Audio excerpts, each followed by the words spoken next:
اسلام سے نہ بھاگو، راہ خدا یہی ہے، اے سونے والو جاگو، شمس الضحیٰ یہی ہے۔ آج کل لوگ کہہ دیتے ہیں کہ ہمارا کوئی فرقہ نہیں، ہم مسلمان ہیں، اور کہتے ہیں کہ وہ تمام بزرگ بھی گستاخی کے مرتکب ہوئے جنہوں نے آئندہ زمانے میں نبی کی گنجائش امت مسلمہ میں رکھی ہے۔ اچھا، اس سوال سے ہمیں واضح طور پہ پتہ لگ رہا ہے کہ جب ہم اپنی مخالفین کے سامنے بزرگان امت کے حوالے پیش کرتے ہیں اور ان کو بتاتے ہیں کہ یہ دیکھو، یہ جو نظریہ جماعت احمدیہ پیش کر رہی ہے، یہ نہ صرف یہ کہ جماعت احمدیہ نے بیان کیا ہے بلکہ دیگر امت مسلمہ کے بزرگان نے بھی بیان کیا ہے، تو اس وقت گویا سوال کرنے والا اس طرح سوال ہمارے سامنے پیش کرتا ہے۔ ساجد محمود صاحب، اگر آپ نے سوال سن لیا ہے تو برائے مہربانی اس سوال کا جواب عدیل احمد صاحب کو دے دیں۔ جی جزاکم اللہ، سوال میں نے سن لیا ہے اپنے بھائی عدیل صاحب سے۔ جو انہوں نے سوال کیا ہے اس کے دو حصے ہیں، ایک یہ کہ تمجیز کے لیے یا پہچان کے لیے الگ نام رکھنا اس کی ممانعت ہے، اور خدا تعالیٰ نے ہمارا نام جو ہے وہ مسلمان رکھا ہے۔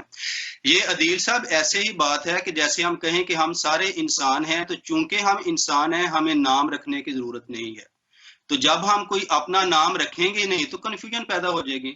کیسے پتا چلے گا کہ یہ فلاں شخص ہے اور یہ فلاں شخص ہے اور یہ فلاں شخص ہے؟ تو نام رکھا جاتا ہے پہچان کی غرض سے۔ تو اسی لیے خدا تعالیٰ نے قرآن کریم میں مسلمانوں کو بھی بعض نام رکھے۔ حضرت صلی اللہ علیہ وآلہ وسلم پر ایمان لانے والے تو سارے ہیں حضور کے زمانے سے لے کر قیامت تک، لیکن خدا تعالیٰ نے ایک کیٹیگری کا ذکر کیا جو صحابہ کرام ہیں، اور سورہ توبہ میں خدا تعالیٰ نے فرمایا کہ السابقون الاولون من المہاجرین والانصار، تو سبقت لے جانے والے جو اولین ہیں مہاجرین کا گروہ اور انصار کا گروہ۔ تو صحابہ میں سے خدا تعالیٰ نے دو حصے بیان کر دیے، ایک کا نام مہاجرین رکھ دیا، ایک کا نام انصار رکھ دیا۔ تو مہاجر نام رکھنے کے باوجود وہ مسلمان ہیں، انصار نام رکھنے کے باوجود وہ مسلمان ہیں۔ تیسرے نمبر پہ اگر نام نہ رکھا جائے تو صرف مسلمانوں کے اندر اتنے زیادہ عقائد میں اختلاف ہے کہ پھر وہ پہچان رہتی ہی نہیں ہے۔ مثلا وہ لوگ بھی مسلمان کہلاتے ہیں جو یہ کہتے ہیں کہ حضرت ابوبکر رضی اللہ تعالیٰ عنہ نعوذ باللہ پہلے خلیفہ ہیں ہی نہیں، وہ صحیح خلیفہ ہیں ہی نہیں، سچے خلیفہ نہیں ہیں۔ اس کے بالمقابل وہ لوگ ہیں جو کہتے ہیں کہ حضرت علی رضی اللہ تعالیٰ عنہ پہلے خلیفہ ہیں۔ بعض وہ لوگ ہیں جو کہتے ہیں کہ امام مہدی غار میں چھپا ہوا ہے اور آخری زمانے میں وہ آئے گا۔ دوسرے وہ ہیں جو کہتے ہیں کہ امام مہدی ابھی پیدا ہی نہیں ہوا۔ تو اس طرح کے بیسویں نہیں بلکہ سینکڑوں اختلافات ہیں۔ تو اگر پہچان کی غرض سے الگ الگ نام نہیں دیے جائیں گے تو پتہ نہیں چلے گا کہ یہ کس طرح کا مسلمان ہے۔ تو اس طرح کا مسلمان اس کیٹیگری کو واضح کرنے کے لیے جو اسلام کے بزرگان تھے انہوں نے مختلف نام جو ہیں وہ رکھے گئے۔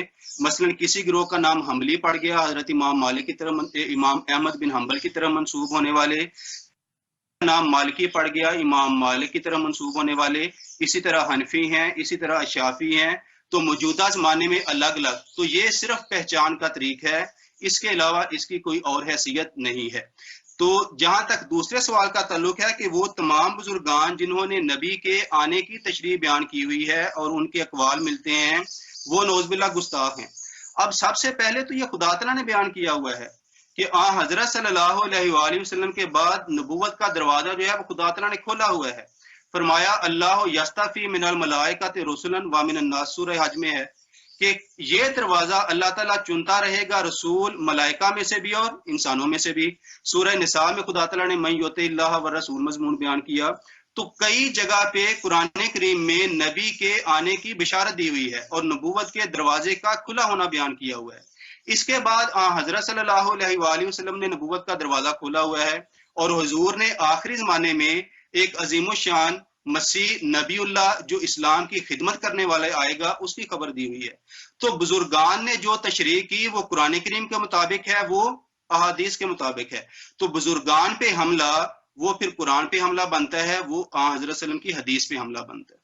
بہت بہت شکریہ ساجد محمود بوچھا صاحب. دیکھیں ناظرین, اس بات پہ بھی غور کرنے کی ضرورت ہے اور سوچنے کی ضرورت ہے کہ جماعت احمدیہ کا قصور کیا ہے. حضرت مرزا غلام احمد قادیانی علیہ الصلوۃ والسلام کا دعویٰ کیا ہے؟ آپ تو امت مسلمہ کو یہ سمجھا رہے ہیں کہ اللہ تعالیٰ کے جتنے بھی انعامات ہیں, چاہے وہ ایک صالح ہونے کا انعام ہے, چاہے وہ شہادت کا رتبہ پانے کا انعام ہے, چاہے وہ صدیقیت کا انعام ہے, چاہے وہ اللہ تعالیٰ کی نبوت کا انعام ہے, وہ جس طرح گزشتہ امتوں میں جاری رہا, اللہ تعالیٰ نے امت مسلمہ کو بھی یہ رتبے دینے ہیں اور یہ رتبے دیے. جبکہ دوسری طرف ہمارے مخالفین یہ کہتے ہوئے نظر آتے ہیں کہ نہیں, یہ جو اللہ تعالیٰ کے انعامات ہیں جن کے لیے روزانہ ہم سورہ فاتحہ میں کئی دفعہ دن میں دعا کرتے ہیں کہ غیر المغضوب علیہم ولا الضالین, ہمیں گمراہ لوگوں میں سے تو نہ بنا, لیکن اہدنا الصراط المستقیم صراط الذین انعمت علیہم, ہمیں ان لوگوں کے راستے پہ چلا جن پر تو نے اپنا انعام نازل کیا ہے.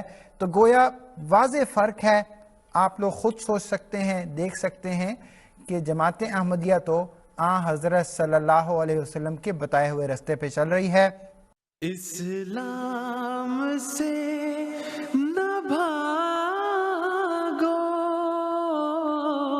راہ خدا یہی ہے.